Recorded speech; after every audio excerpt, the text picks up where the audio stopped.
Hey everybody, Shane here, daily-astrocat.com, and today is Thursday. It's the 8th of May. So what do we got going on for you? Well, our moon's going to be in Capricorn most of the day long, right? Yesterday, we dared to stare at Pluto long enough to piss off all the people who want to control us and censor us, to some extent, right?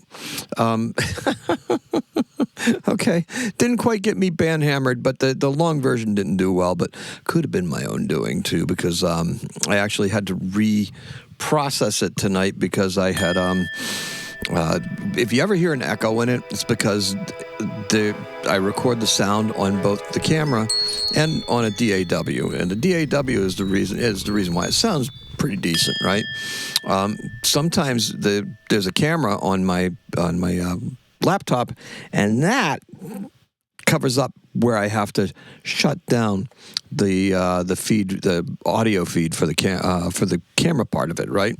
And that's why it sounds echoey. So anyway, yeah. So there we go. We begin the necessary work of clawing our way back. Oh, tech foibles, right? Tech foibles and AI. I've been worked it pretty much all day yesterday, too. So let's see. By the time the Taurus season has run its course, all of the personal planets will have moved. That's Mercury, Venus, and Mars. So now, let's set some Taurus things right today, okay? Today we're going to have to cool down, okay, to do so. To get this happening, we're going to have to cool down a little bit. We're going to have to cool down our actions and reactions of the overheated Mars and Aries, okay? Because it's just starting to get towards that energetic degree, right? And it won't be there it's not going to be there till soon, but it's going to get there. And when it gets there, it's going to be quite the boiling point. Strike artistically at the hands of the authority that are keeping us down. That's right. Use your art to actually address some of the things that are bothering you. And if you're not bothered, then that's cool too, right? This is all about astrology, and in Capricorn, it sets our mind and hands to work, right? And we're going to work as best we can. So the color is the sand in Saturn's hourglass. Oh, there's a reason for that, too. Look, all of this unbridled energy of Mars is going to ruffle some feathers. Of course it does, right? Slow down. Try to understand that actions that aren't part of a larger cohesive plan are mostly just actions, right? They're in vain. Now, sure, sometimes an action can be iconic enough that it will become a rallying cry, right? It says reeling there. It didn't quite do that, right? However, in the 24-hour news cycle, these scenarios are quickly declared and forgotten. Wow, isn't that really weird? Read about Ted Turner's passing, and I'm talking about the 24-hour news cycle. The man who invented it died, Ted Turner. All right, so I think 84, 87, something like that. Anyway, Saturn and the moon in Capricorn are cautioning that there is a better way. All right? The further Mars pulls away from Saturn, the more rash our actions will tend to become. Now, it was interesting because I did read something about Ted Turner today, and as he grew older, he began to regret the 24-hour news cycle because he thought that there was a place in the world for what he created, and also the smaller stations that kind of got eliminated. He never intended to eliminate the smaller stations, and maybe that is something that's going to have to, maybe that's something we're going to revisit as, we get more, move along more, right? Decentralizing, that whole Pluto in Aquarius thing. Decentralizing power, top-down power to the people, but, even this whole fourth estate with the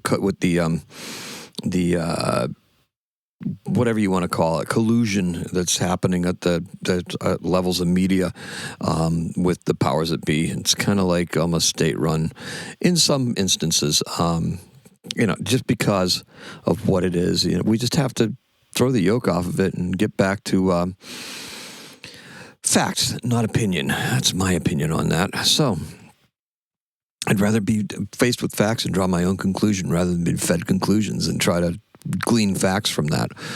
So, just saying, it's a personal thing. Okay, the further Mars pulls away from Saturn, okay, in Aries, the more rash our actions are tending to become, because we're losing that grip that Saturn had on Mars. Now, Saturn's still in Mars' domicile, right? In other words, there's something there that still is going to have an effect on it, but we really want to just focus on just doing what we need to do.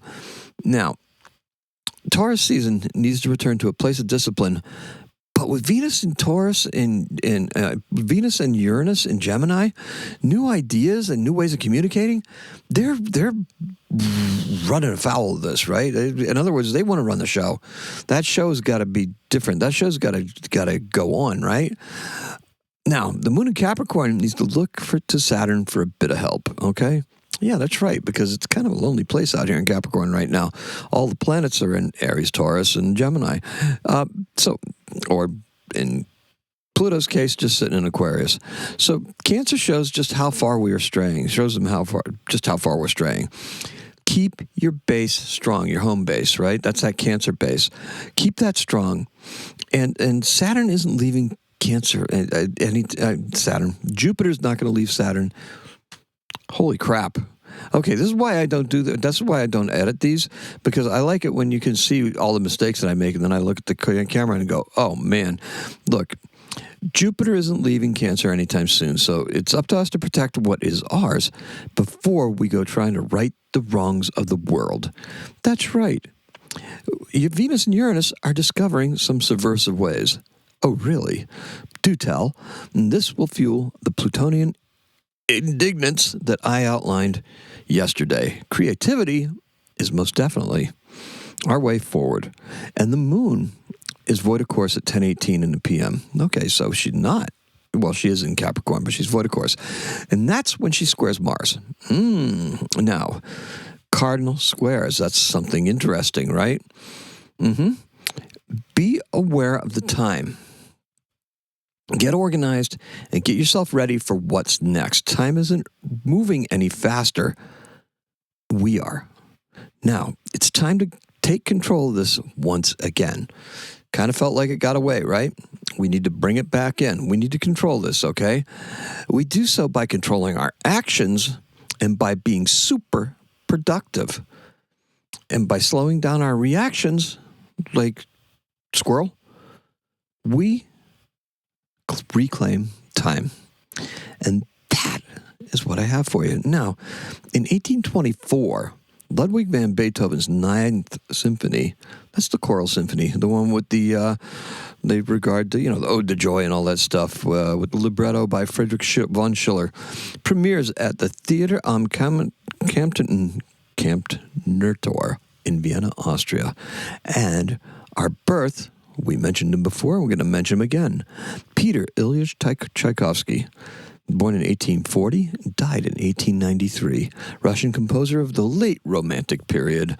Oh, such fine stuff, right? 1812 Overture, The Nutcracker, and Swan Lake. Born in Votkinsk in Russia. And that's all I have for you. Thank you so much for joining me. Appreciate and love every single one of you. Hopefully I get the sound right on this today. It's just a little button that I can't see right now. And that's it. Look, thank you so much. Share, like, do all that nice stuff. Today, what is today? Today is 4. Happy astrocatting.